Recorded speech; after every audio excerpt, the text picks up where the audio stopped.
Hello friends, welcome back to Web Immigration. So in today's video, we are going to talk about is Canada still a preferred destination for foreign studies or not?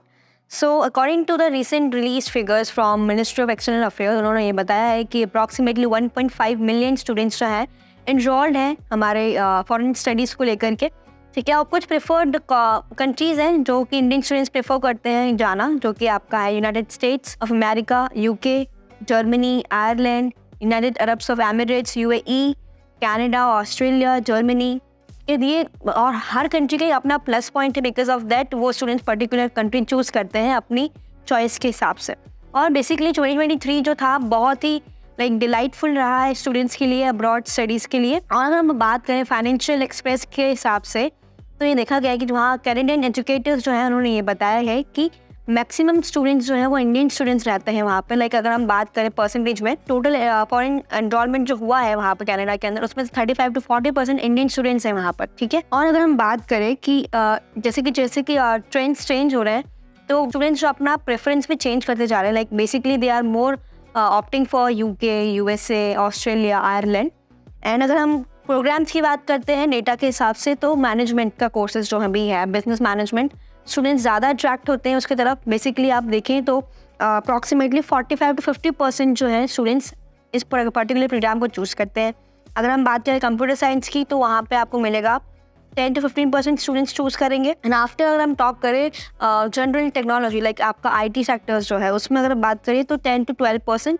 And अगर हम health and science की बात करें, health and life sciences की बात करते हैं, या फिर कुछ भी other categories other than that, तो उनका बहुत मॉडरेट अपील है, but still it's around 5 to 7% and 5 to 6% respectively. और अगर हम बात करते हैं ओवरऑल इस पर्टिकुलर ट्रेंड की, तो स्टूडेंट्स ने जस्ट अपने पर्सनल इंटरेस्ट को कंसिडर ना करके उन्होंने वो प्रोग्राम्स चूज़ किए हैं जिनका all over the globe significant opportunities provide करेगा वो उनको. ठीक है, और हर कंट्री में जाएंगे अगर वो उस पर्टिकुलर प्रोग्राम के साथ, तो उनको जॉब अपॉर्चुनिटीज ईजिली मिल जाएगी. तो उन्होंने अपना पर्सनल इंटरेस्ट को ना कंसिडर करते हुए जो ग्लोबल मार्केट डिमांड है उन प्रोग्राम्स को कंसिडर किया है अकॉर्डिंग टू द ट्रेंड. अगर हम बात करें 2023 के अंदर जो भी सिग्निफिकेंट चेंजेस किए हैं कंट्रीज में, जैसे कि यूके ने किया है कुछ चेंज, ऑस्ट्रेलिया ने कुछ चेंजेस किए हैं, कनाडा ने कुछ चेंजेस किए हैं, तो उस हिसाब से लोगों के प्रेफरेंसेस भी चेंज हुई है.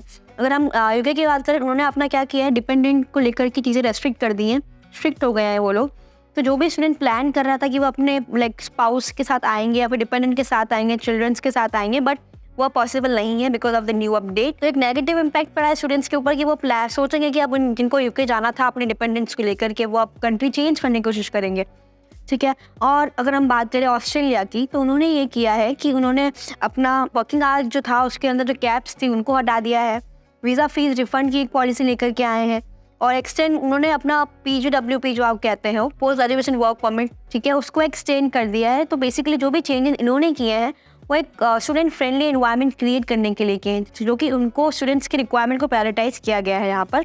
अगर हम कनाडा की बात करते हैं, उन्होंने क्या किया, अपने मिनिमम फंड्स को भी इंक्रीज़ कर दिया, ताकि आपकी पहले GRC थी $10,000 कैनेडियन डॉलर, जो कि अब इंक्रीज़ होकर ये कितनी हो गई है, 20,635 CAD. तो एक बहुत ही बिग अमाउंट ऑफ चेंज हुआ है. तो आपको फिर से यहाँ सोचना पड़ेगा कि आपको इतना फाइनेंशियल आप इतना अफोर्ड कर सकते हो पर्टिकुलर कंट्री के लिए, या फिर आपको चेंज करना है, तो यहाँ पे आपका टाइम है, you can go and check every country out, जो भी आपको प्रेफर आपको बजट में बैठती है, बेस्ट प्रोग्राम अवेलेबल है, वो कंट्री आपको चूज़ करनी पड़ेगी यहाँ पर. ओके, अगर हम बात करते हैं जो हमारी इंडिया की Tier 2 और Tier 3 सिटीज़ हैं, उनमें भी बहुत सिग्निफिकेंट चेंजेस देखे गए हैं कि वहाँ के जो कुछ सिटीज़ हैं उन्होंने बहुत इंटरनेशनल स्टडीज़ स्टूडेंट्स को प्रेफरेंस दी है. तो अगर हम बात करते हैं specially from Tier 2 and Tier 3 cities, जो कि आपकी है इंदौर, भोपाल, लखनऊ, चंडीगढ़ एंड कानपुर, ये लोग अपने बच्चों को बहुत ज़्यादा सपोर्ट कर रहे हैं अब्रॉड स्टडीज़ के लिए. बिकॉज क्या रीजन है इसके पीछे, बिकॉज एक तो है कि इंक्रीज स्कॉलरशिप्स हैं, स्कॉलरशिप्स अवेलेबल है, तो इससे ये होगा कि वो एजुकेशन को उसको सपोर्ट मिल जाएगा. ठीक है, बेटर जॉब अपॉर्चुनिटीज़ अवेलेबल हैं वहाँ पर, हायर एजुकेशन क्वालिटी है, इन्वेस्टमेंट ऑफ रिटर्न जो है काफ़ी अच्छा है. अगर आप इन्वेस्ट करोगे, अगर आपने बेस्ट प्रोग्राम चूज़ किया है, तो एज पर दी गाइडलाइंस, और आप उस हिसाब से पैसे भी अर्न कर पाओगे. And the availability of financing opportunities. So in such rapidly, जो भी अगर आप जनवरी 2024 को टारगेट कर रहे हो, अगर प्लान कर रहे हो किसी भी कंट्री में मूव करने का, तो ये भी जो भी सिग्निफिकेंट चेंजेस देखे हैं आप सबको कंसिडर करके उस हिसाब से प्लान करना कि कौन सी कंट्री आपके लिए बेस्ट सूटेबल रहेगी.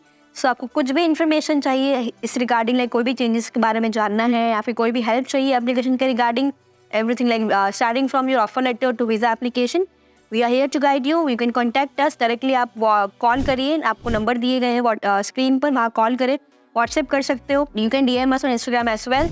So we are call away from you guys, so you can contact us. So that's it for today's video. Thank you for watching.